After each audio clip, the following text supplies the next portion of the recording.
नेहा दोपहर में मायके पहुंची और सीधा अंदर आई। पहले फोन नहीं किया था। हाथ में एक बैग था। चेहरे पर नींद नहीं, बस सूजन माँ रसोई में थी। उसे देखते ही बोली, हो गया सब।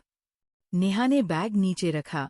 हाँ, तलाक के कागज भी साइन हो गए। माँ ने कुछ सेकंड उसे देखा, फिर गैस धीमी की और बोली, अंदर आ जा। इतने में भाई रवि कमरे से निकला। कौन आया है माँ? फिर खुद ही देख लिया। अच्छा, आ गई। नेहा ने सीधा कहा, कुछ दिन यहीं रहूंगी। रवि ने तुरंत पूछा, कितने दिन? नेहा को लगा कम से कम पानी तो पूछेगा, पर पहला सवाल यही था। उसने थके स्वर में कहा, अभी पता नहीं। रवि दीवार से टिक गया। पता नहीं मतलब नेहा, अब चीजें पहले जैसी नहीं हैं। क्या बदल गया है? नेहा ने पूछा। घर का खर्च बढ़ गया है, पापा की दवा, बच्चों की फीस, लोन चल रहा है, और ऊपर से लोग पूछेंगे या तुम्हें दिक्कत है? नेहा ने साफ कहा। तभी भाभी पूजा बाहर आई। दीदी, हम मना नहीं कर रहे, और पहले बता देती तो अच्छा रहता। घर में जगह भी का देखना पड़ता है। नेहा ने घर में नजर घुमाई। उसका पुराना कमरा बंद था। मेरा कमरा, रवि ने सीधा कहा। वह अब मेरा ऑफिस है। तुम्हारा सामान शादी में ही चला गया था, तो मैं कहाँ रहूं? छोटा कमरा खाली है, स्टोर हटा देंगे। पूजा बोली। नेहा ने कुछ नहीं कहा। बैग उठाया और खुद ही स्टोर का दरवाजा खोला। अंदर पुरानी कुर्सी, डिब्बे और धूल जमी थी। उसने खुद सामान साइड किया। किसी ने मदद नहीं की। शाम को खाना लगा। चारों बैठे, बात घूम फिरकर वही आ गई। रवि ने थाली रखते हुए कहा, नेहा, मैं घुमा फिरा के बात नहीं करता। प्लान क्या है? अभी तो यहाँ रहना है। कब तक? जब तक नौकरी नहीं मिल जाती। रवि ने भावे चढ़ाई। मतलब महीनों। पूजा ने जोड़ा। दीदी, बुरा मत मानना, पर तलाक के बाद लड़की ज्यादा दिन मायके में रहे तो बातें होती है। हमारी भी बेटियां हैं। नेहा ने ऊंची आवाज में कहा। जब मेरी शादी टूटी तब किसी ने ये नहीं सोचा कि मेरी भी जिंदगी है। रवि ने थाली सरकाई। गुस्सा हम पर मत निकालो, फैसला तुमने लिया है। फैसला? नेहा हंसी। जब मार पड़ती थी तब तुमने कहा था समझौता कर ले। आज मैं वापस आ गई तो पूछ रहे हो कब जाओगी? माँ चुप थी। पापा ने बस एक बार देखा, फिर सिर झुका लिया। रवि ने साफ कहा, देखो नेहा, सहानुभूति अलग चीज है और जिम्मेदारी अलग। मैं हमेशा के लिए नहीं संभाल सकता। ये हमेशा शब्द नेहा के कान में अटक गया। उसने कहा, मैं बूझ बनकर नहीं रहूंगी, पर यह मत बोलो कि ये घर मेरा भी है। पूजा बोली, घर था है नहीं। नेहा उठी, ठीक है, मैं जल्दी से जल्दी नौकरी ढूंढ लूंगी, फिर तुम्हें तारीख भी बता दूंगी। कब जा रही हूँ? उस रात स्टोर वाले कमरे में लेटकर उसने छत देखी। ससुराल में उसे निकाला गया था, मायके में उसे गिना जा रहा था, और उसे पहली बार समझ आया, तलाक में सिर्फ जिंदगी बर्बाद होती है। सुबह नेहा सबसे पहले उठी। किसी ने कहा नहीं था, पर उसे समझ आ गया था कि यहाँ अब रहने का मतलब है सबका सेवा करना। उसने झाड़ू उठाई, आंगन साफ किया, रसोई में चाय चढ़ाई। पूजा बाहर आई तो बोली, अरे रहने देती, मेहमान थोड़ी हो। नेहा ने सीधा जवाब दिया, मेहमान होती तो अच्छा रहता। पूजा ने बात बदली। देखो दीदी, हम लोग तुम्हारे खिलाफ नहीं हैं, बस माहौल समझो। माहौल या हिसाब? नेहा ने बिना देखे कहा। नाश्ते पर रवि बैठा तो बोला, आज कही बात की नौकरी के लिए? आज ही आई हूँ। सांस तो लेने दो। क्या टाइम वेस्ट मत करो। जितनी जल्दी सेट हो जाओ उतना अच्छा है। यहाँ बैठे रहने से कुछ नहीं होगा। नेहा ने उसे देखा। बैठी नहीं हूँ। रवि ने फोन टेबल पर रखा। बड़ोस में शर्मा अंकल मिले थे, पूछ रहे थे, बेटी वापस आ गई, अब हर किसी को जवाब देना पड़ेगा क्या? नेहा ने शांत स्वर में कहा, तो दे देना। हाँ, आ गई, इतना आसान नहीं होता। रवि झल्लाया, हमारी भी इज्जत है, मेरी नहीं थी। क्या कुछ सेकंड चुप रही, फिर पूजा बोली, दीदी, बात इज्जत की नहीं है, पर समाज में रहना पड़ता है। अगर लोग समझे कि आप यही रहने वाली है तो बात अलग से बनेगी, तो क्या करूं? दरवाजे पर बोर्ड लगा दूं? अस्थायी रूप से आई हूं। रवि ने गहरी सांस ली। देखो नेहा, मैं साफ बोल रहा हूँ। एक आध महीने ठीक है पर सालों तक नहीं चल सकता। मैंने सालों की बात कब की? नेहा ने आवाज ठंडी थी। तुमने नहीं की पर हालात ऐसे बनते हैं। तलाक के बाद लड़की को खड़ा होने में टाइम लगता है। मैं पहले से साफ कर रहा हूँ। नेहा ने थाली हटाई। मतलब टाइम लिमिट है। रवि ने सीधे कहा, हाँ, 2 महीने, उसके बाद तुम्हें कुछ फैसला लेना होगा। माँ तुरंत बोली, रवि ऐसे मत बोल। तो कैसे बोलूं? रवि ने माँ को भी रोक दिया। घर चलाना पड़ता है मुझे, इमोशन से नहीं चलता। नेहा ने माँ की तरफ देखा। माँ की आंखों में पानी था पर शब्द नहीं। पूजा बोली, दीदी अगर नौकरी मिल जाए तो अच्छा है, नहीं तो कोई पीजी देख लेना, हम मदद करेंगे ढूंढने में। पीजी? नेहा हंसी, अपने ही शहर में किराए पर रहूं। जब मेरा घर यहीं है। रवि ने तुरंत कहा, ये घर अब मेरा है, पापा ने मेरे नाम पर कर दिया है। बात साफ है। ये सुनते ही नेहा कुछ सेकंड तक उसे देखती रही। अच्छा, इसीलिए सवाल था, कब तक रहोगी? इतना आसान था। रवि चुप नहीं हुआ।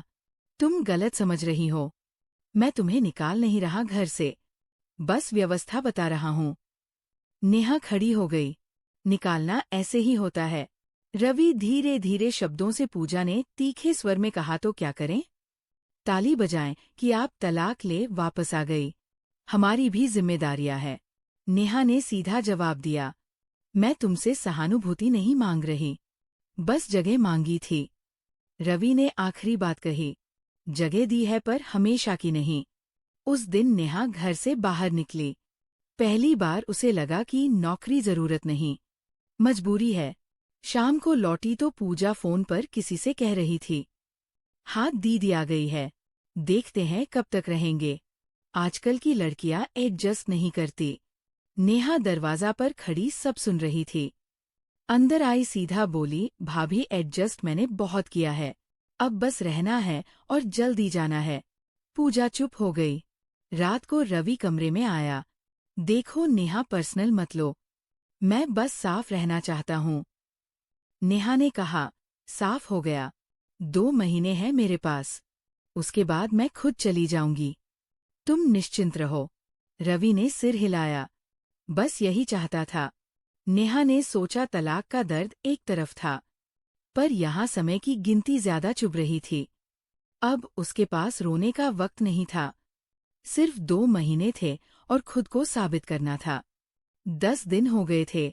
नेहा रोज सुबह निकलती, फाइल लेकर ऑफिस घूमती, कहीं रिज्यूमे छोड़ती, कहीं इंतजार करती। जवाब एक जैसा मिलता। देखते हैं घर लौटती तो वही नजरें उसका इंतजार करती मिलती, जैसे घड़ी देख रही हो। उस शाम घर को बाहर चप्पलें ज्यादा दिखी। अंदर गई तो ड्राइंग रूम में कुछ लोग बैठे थे। मिठाई की प्लेट, पानी का गिलास। पूजा साड़ी बदलकर बैठी थी। नेहा समझ गई रिश्ता आया है। माँ उसे देखते ही घबरा गई। बोली, तू अंदर चली जा। क्यों? नेहा ने पूछा। रवि पास आया, धीमे पर सख्त आवाज में बोला, मेहमान आए हैं, तू अभी अपने कमरे में रह, मेरे होने से क्या होगा? नेहा ने सीधा देखा। बात मत बढ़ा, लड़के वाले हैं, सवाल करेंगे। नेहा के चेहरे पर सीधी रेखा खींच गई। तो जवाब दे देना, बहन है, तलाक हो गया है, यही रह रही है। रवि का चेहरा तना। हर बात ऐसे नहीं बोलते, सब चीजें बतानी जरूरी नहीं होती, मेरी जिंदगी छुपानी जरूरी है। नेहा ने बिना आवाज ऊंची किए कहा। पूजा बीच में आई। दीदी प्लीज माहौल मत खराब करो, एक बार रिश्ता तय हो जाए फिर आराम से बैठकर बात करेंगे। नेहा ने पूछा, मतलब अभी मैं बोझ हूँ, बाद में बहन बन जाऊंगी। रवि ने दांत भींचकर कहा, नेहा अंदर जाओ। पहली बार उसने उस लहजे में सुना जिसमें भाई कम घर का मालिक ज्यादा था। नेहा मुड़ी और छोटे कमरे में चली गई। दरवाजा बंद नहीं किया, बस अधखुला छोड़ दिया। बाहर से हंसी की आवाजें आ रही थी। कुछ देर बाद उसने साफ सुना, लड़की की माँ पूछ रही थी, और कोई भाई बहन? रवि की आवाज आई, नहीं, बस हम दोनों ही हैं। नेहा के हाथ अपने आप कस गए। उसने दरवाजा थोड़ा और खोला।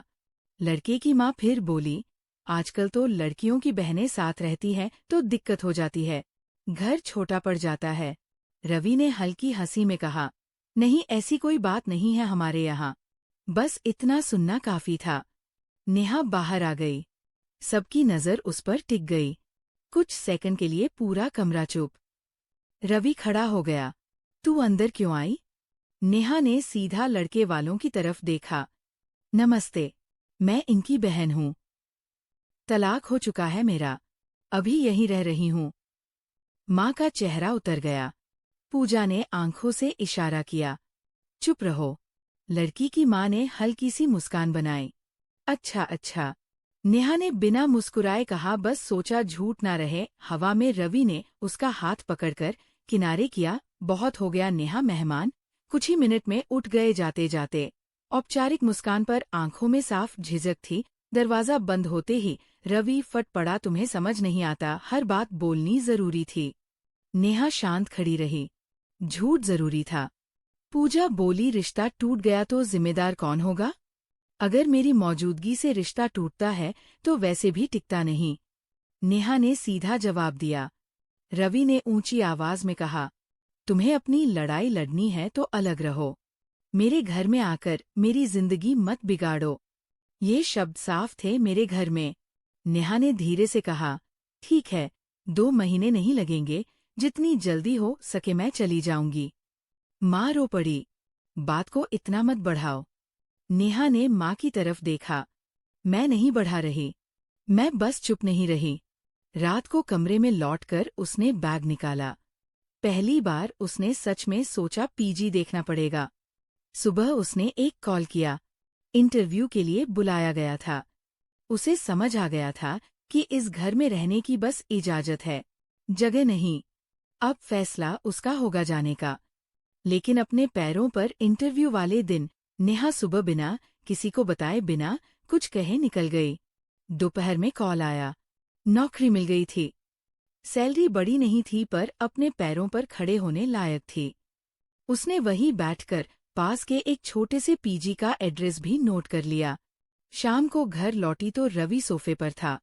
पूजा रसोई में माँ चुपचाप सब्जी काट रही थी। नेहा ने सीधे कहा, मुझे नौकरी मिल गई। रवि ने बस इतना पूछा, कितनी सैलरी? उसने रकम बताई। रवि ने सिर हिलाया। ठीक है, शुरुआत के लिए ठीक है। नेहा फिर बोली, मैंने पीजी भी देख लिया है, अगले हफ्ते शिफ्ट हो जाऊंगी। माँ का हाथ रुक गया। इतनी जल्दी? नेहा ने शांत स्वर में कहा, जल्दी नहीं माँ, टाइम लिमिट थी ना। रवि थोड़ा असहज हुआ। मैंने ऐसे मतलब से नहीं कहा था। मतलब साफ था। नेहा ने सीधा देखा। 2 महीने? मैं 1 महीने में जा रही हूँ। तुम्हारा हिसाब आसान रहे। पूजा बाहर आई। दीदी बात को ताना मत बनाइए, हमने सिर्फ व्यवस्था की बात की थी। नेहा ने पहली बार थोड़ा करवा सच रखा। व्यवस्था में मैं फिट नहीं हो रही थी। बस इतना ही है। रवि उठकर खड़ा हुआ। तुम चाहो तो रह सकती हो। अब नौकरी भी है। नेहा ने हल्की सी मुस्कान दी।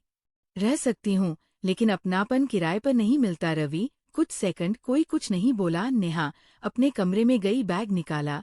इस बार सामान समेटते हुए हाथ नहीं, कावे अलमारी में रखने को था ही क्या, कुछ कपड़े, कुछ फाइलें और थोड़ी सी चुप्पी। शिफ्ट होने के वाले दिन सुबह उसने खुद ऑटो बुलाया। बैग बाहर रखा। माँ दरवाजे पर थी, आंखें लाल। माँ ने धीमे से पूछा, बुरा मान गई क्या? नेहा ने सिर हिलाया। नहीं माँ, बुरा तब मानती जब उम्मीद रखती। रवि बाहर आया। देखो नेहा, अगर कभी जरूरत हो तो। नेहा ने बीच में ही काटा। जरूरत होगी तो खुद संभाल लूंगी। अब कोशिश करूंगी कि किसी को जवाब ना देना पड़े। कब तक रहोगी? रवि चुप। पूजा बस देखती रही। नेहा ने आखिरी बार घर को देखा। यही घर था जहां वह पली थी। फिर भी यहां उसके रहने की मियाद तय की गई थी। ऑटो में बैठते हुए उसने साफ कहा, मैं जा रही हूं, भागकर नहीं, अपने दम पर। ऑटो चल पड़ा। पीछे घर छोटा होता गया। उसने फोन निकाला। नई नौकरी वाले ऑफिस का मैसेज फिर से पढ़ा। इस बार आंखों में पानी नहीं था, बस एक सीधा था, सच था। जगह मांगने से नहीं मिलती, बनानी पड़ती है, और इस बार उसने तय किया अगली बार किसी घर में जाएगी तो अपने शर्तों पर। अगर कहानी दिन को छू गई हो तो लाइक, शेयर और सब्सक्राइब जरूर करें। धन्यवाद।